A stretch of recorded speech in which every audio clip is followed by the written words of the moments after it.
سوال ہے کہ خلافت و امامت کے مسئلہ میں اہل سنہ اور شیعہ کے موقف میں کیا فرق ہے؟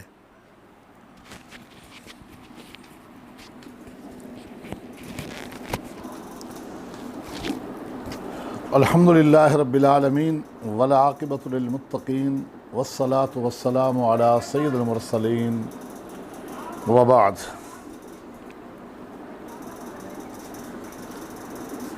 خلافت و امامت کے بارے میں اہل السنہ والجماع کا نظریہ۔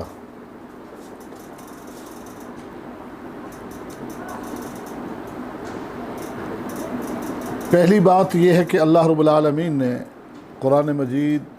سورہ نور کی آیت نمبر 55 میں ایمان والوں سے یہ وعدہ پہلے ہی عہد نبی میں ہی کر ڈالا کہ وعد اللہ الذین آمنوا منکم لیستخلفنہم فی الارض۔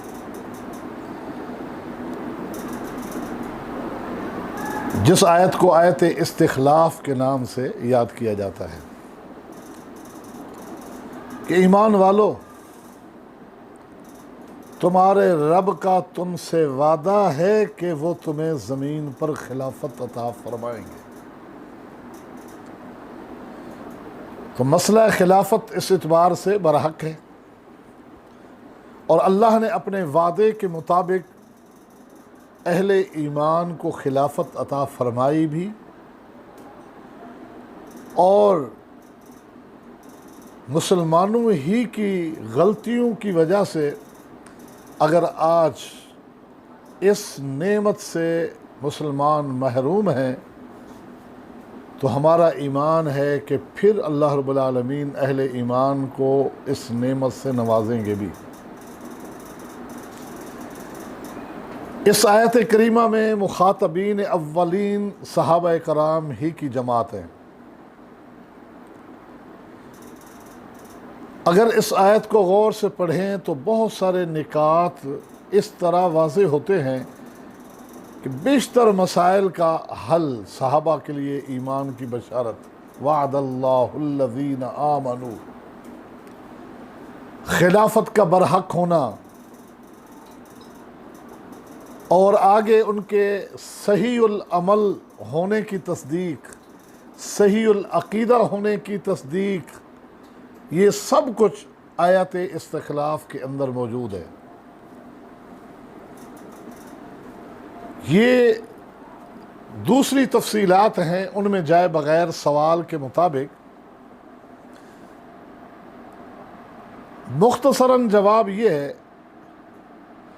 کہ اہل السنہ والجماع کا یہ عقیدہ ہے، ہمارا یہ موقف ہے کہ خلافت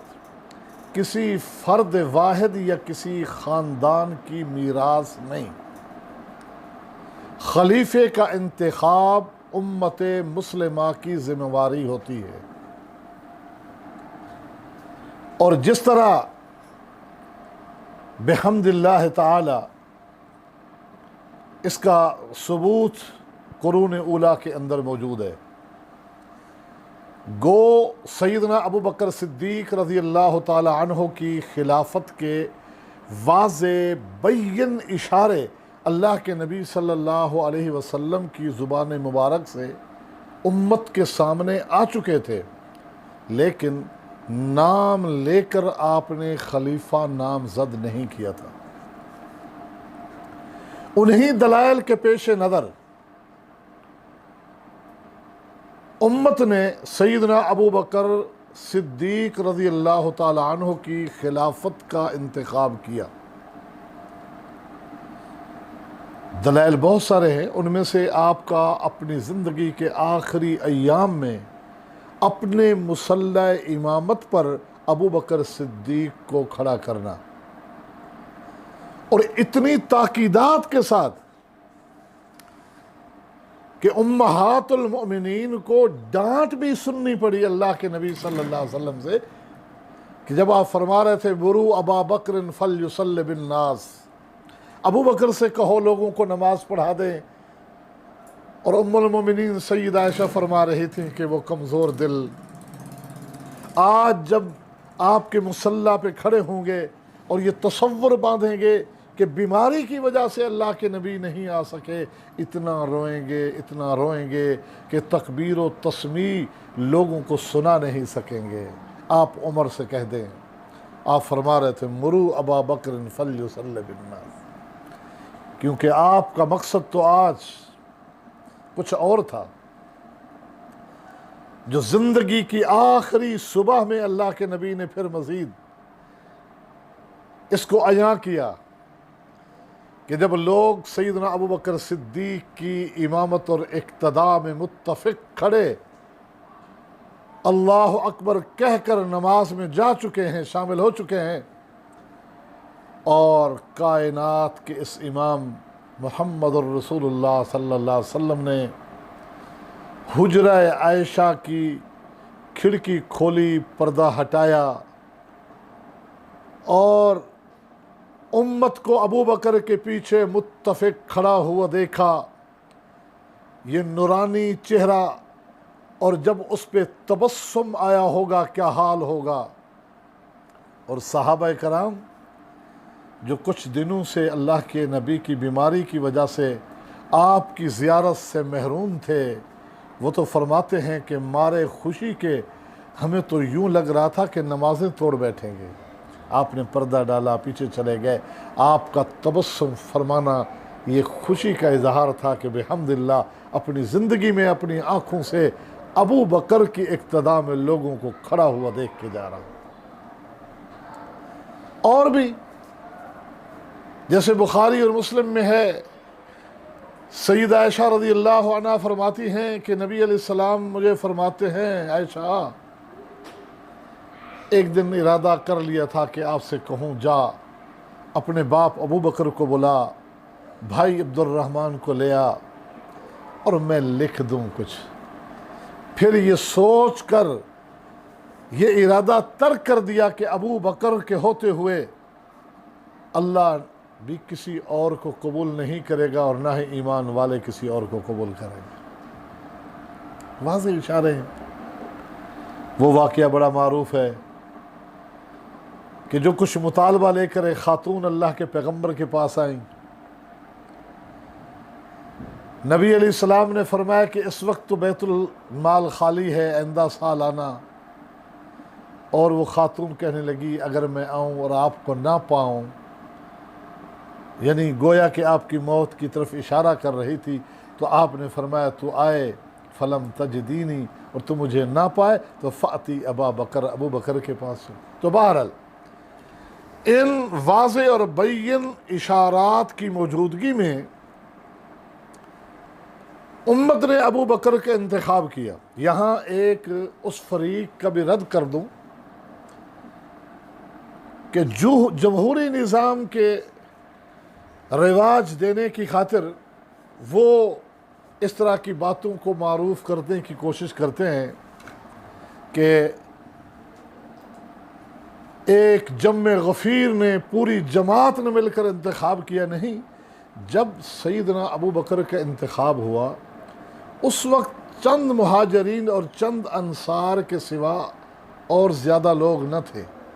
ہاں، بیعت عامہ کے وقت پھر لوگوں کو جمع کیا گیا اور سب نے بیعت کی۔ تو یہ امت نے اپنا فریضہ ادا کیا۔ سیدنا ابو بکر صدیق رضی اللہ تعالی عنہ نے اپنے ماں بعد خلافت کے لیے سیدنا عمر کا نام ہی تجویز کر دیا۔ سیدنا عمر نے اپنے بعد 6 لوگ منتخب کیے کہ ان میں سے کسی کا انتخاب کر لینا۔ تو اہل سنہ کا بالاجتماع یہ موقف ہے، بالاتفاق یہ موقف ہے کہ انتخاب خلیفہ کا حق امت کے سپرد ہے، کسی فرد واحد یا خاندان کی یہ میراث نہیں ہے۔ یہ ہمارا نظریہ ہے اس بارے میں۔ اور نمبر 2، خلیفہ معصوم عن الخطا نہیں ہوتا۔ اس کے برعکس جو سوال کا دوسرا حصہ تھا کہ اس حوالے سے امامیہ کا، اثنا عشریہ کا، شیعہ اور روافض کا کیا نظریہ ہے، تو بالکل ہی ہمارے عقیدے سے قرآن و سنت نے جو ایک نظریہ پیش کیا ہے اس سے بالکل مختلف اور جدا ہے۔ نمبر ایک، ان کے ہاں امام، وہ لفظ خلیفہ کے لیے لفظ امام کا استعمال کرتے ہیں کہ امام مأمور من اللہ ہوتا ہے، جس طرح نبی مأمور من اللہ ہوتا ہے ایسے خلیفہ بھی، امام بھی مأمور من اللہ ہوتا ہے، اسے ہر چیز کے کرنے نہ کرنے کا حکم اللہ کی طرف سے ہوتا ہے۔ نمبر دو، خلیفہ امام جس کا تقرر ہوتا ہے وہ کائنات میں تصرف کا اختیار رکھتا ہوتا ہے،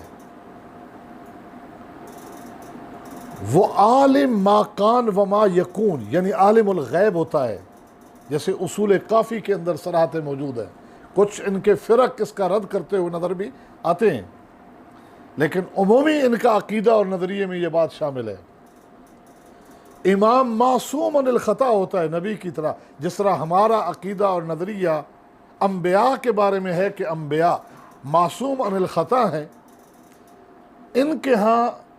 عصمت ائمہ والا نظریہ جو ہے وہ یہی ہے کہ ائمہ وہ بھی معصوم عن الخطا ہوتے ہیں۔ پھر ان ساری چیزوں سے بڑھ کر انہوں نے امامت کو ایک ہی خاندان کی میراث تصور کیا ہے، اور اس عقیدے کا موجد جو ہے وہ ابن سبا جو اصلاً یہودی تھا، یہودیت میں رہتے ہوئے اس کا عقیدہ تھا، اور عام یہودیوں کا بھی نظریہ ہے کہ حضرت یوشع سیدنا موسیٰ علیہ السلام کے وصی تھے، انہوں نے ان کے بارے میں وصیت کی تھی، اور اس کے عقیدے میں یہ بات، یہودیت والا عقیدہ جو تھا، یہ بات شامل تھی کہ ہر نبی کا ایک وصی لازمی ہوتا ہے۔ تو اسی عقیدے کو لے کر اسلامی لبادہ اوڑھ کر یہ اسلام میں داخل ہوا، اور اس نے کہا کہ محمد الرسول اللہ صلی اللہ علیہ وسلم کے وصی جو ہیں وہ سیدنا علی المرتضیٰ رضی اللہ تعالیٰ عنہ۔ یہ تصور اس نے سب سے پہلے لوگوں کے اندر پیدا کیا کہ علی المرتضیٰ جو ہے وہ اللہ کے نبی محمد الرسول اللہ صلی اللہ علیہ وسلم کے وصی تھے، آپ نے ان کے حق میں وصیت فرما دی تھی، وہی ہی خلیفہ بلا فصل تھے۔ یہ ابو بکر کو خلیفہ بنا کر، عمر کو خلیفہ بنا کر، عثمان کو خلیفہ بنا کر یہ علی کے حق پر غصب کیا گیا ہے، ان کا حق چھینا گیا ہے۔ یہی تحریک اس نے اس کی بنیاد ڈالی سیدنا عمر رضی اللہ تعالی عنہ کے دور میں، تو وہ 1% بھی کامیاب نہ ہو سکا، لیکن سیدنا عثمان ذی النورین کے دور میں اس نے جہاں بہت ساری اور خرافات لوگوں میں عام کی، وہاں اپنے اس عقیدے کو بھی عام کیا کہ علی کا حق جو ہے وہ غصب ہو چکا ہے۔ اور پھر آئندہ کے لیے بھی جو 12 اماموں کا تصور اس نے پیش کیا، وہ اسی ہی خاندان کی میراث کے طور پر، یہ پہلا خلیفہ سیدنا علی ہیں، دوسرے حسن حسین زین العابدین، یہاں سے 12 اماموں تک لے آئے، اس کے بعد قیامت ہے۔ تو وہ 11 امام ہو گئے، 12ویں امام کا دور قریب آنے لگا، اور دنیا کے اختتام کے کوئی آثار سامنے نہیں تھے، تو پھر ان حضرات نے ایک فرضی امام بنا کر اسے ایک غار میں چھپا قرار دے دیا کہ امام جو ہے ہمارے 12ویں امام، امام غیب، امام مہدی کے نام سے، کہ وہ فتنوں کی سرزمین سے نکل کر اصل قرآن کو لے کر غار میں چھپ گئے ہیں، اور قرب قیامت آئیں گے، ہم اس کے جھنڈے کے نیچے جمع ہو کر لڑیں گے اور کامیابی حاصل کریں گے۔ یہ امامت کا نظریہ ان کے ہاں، اور جتنے بھی تسلسل سے یہ 12 ائمہ ان کے نزدیک 11 گزر چکے، 12 ان کے عقیدے کے مطابق آنے والے، وہ سب معصوم ہیں، معصوم عن الخطا ہیں۔ نمبر 2، عالم ما کان وما یکون ہیں، عالم الغیب ہیں، گویا کہ کائنات میں تصرف کا ان کو حق حاصل تھا۔ یعنی بہت ساری صفات کے اندر انہوں نے اپنے امام کو الوہیت کا مقام اور درجہ دیا ہے، جو بالکل قرآن و سنت کے منافی ہے۔ قرآن و سنت کی نصوص سے جو چیز ثابت ہوتی ہے اسی کے مطابق الحمدللہ ہمارا عقیدہ، ہمارا نظریہ ہے، اور جس کی اختصار کے ساتھ میں نے وضاحت آپ کے سامنے رکھی ہے کہ ہمارا عقیدہ وہی ہے جو قرآن و سنت کی نصوص سے ثابت ہے کہ خلافت کا انتخاب جو ہے یہ حق امت کا ہے کہ وہ جس کو چاہے خلیفہ منتخب کرے، اور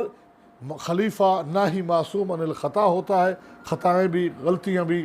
ممکنات میں شامل ہیں۔ البتہ یہ چیز کہ خلفائے راشدین کا جو ہم پاکیزہ دور دیکھتے ہیں وہ سنہری دور ہے جس کی بشارت اللہ نے سورہ نور کی آیت نمبر 55 میں دی۔ وعد اللہ الذین آمنوا منکم، کہ تم میں سے، منکم اس وقت کے ایمان والوں کو مخاطب کر کے کہ تم ہی سے وعدہ ہے کہ اللہ تم میں سے ہی کچھ لوگوں کے ساتھ یہ وعدہ کر رہا ہے کہ انہیں زمین میں خلافت عطا فرمائے گا۔ اس آیت سے سب سے پہلے خلافت راشدہ کے ثبوت پر دلیل جس شخص نے پکڑی تھی وہ سیدنا علی المرتضیٰ تھے، کہ جب سیدنا عمر بن خطاب رضی اللہ تعالی عنہ عراق کی طرف ہونے والی جنگ خطرناک شکل جب اختیار کر گئی تھی، بنفس نفیس شریک ہونے کا جب ارادہ فرمایا تو سیدنا علی نے یہی آیت پڑھ کر کہا تھا، امیر المومنین آپ کو جانے کی کوئی ضرورت نہیں، یہاں کے حالات کو کنٹرول کون کرے گا، واچ کون کرے گا، آپ یہاں رہیں، آپ کیوں پریشان ہو رہے ہیں۔ یہ آیت پڑھی، کہا اس آیت مبارکہ میں آپ کے ساتھ اللہ نے فتح کا، کامیابی کا وعدہ تو پہلے کر دیا ہے۔ یعنی اس آیت کو سامنے رکھ کر خلافت راشدہ کے اس بات پر سب سے پہلے سیدنا علی المرتضیٰ رضی اللہ تعالیٰ عنہ بول رہے ہیں۔ اللہ رب العالمین سے دعا ہے اللہ فتنوں سے محفوظ فرمائے۔ یہ سب فتنے ہیں، فساد ہے، اور کچھ بھی نہیں، قرآن و سنت سے دوری کے نتائج ہے کہ جس کی وجہ سے لوگ گمراہی کی طرف چلے جا رہے ہیں۔ اللہ تعالی ہمیں قرآن و سنت کے مطابق عقیدے اور عمل کی توفیق عطا فرما دے۔ وآخر دعوانا ان الحمدللہ رب العالمین۔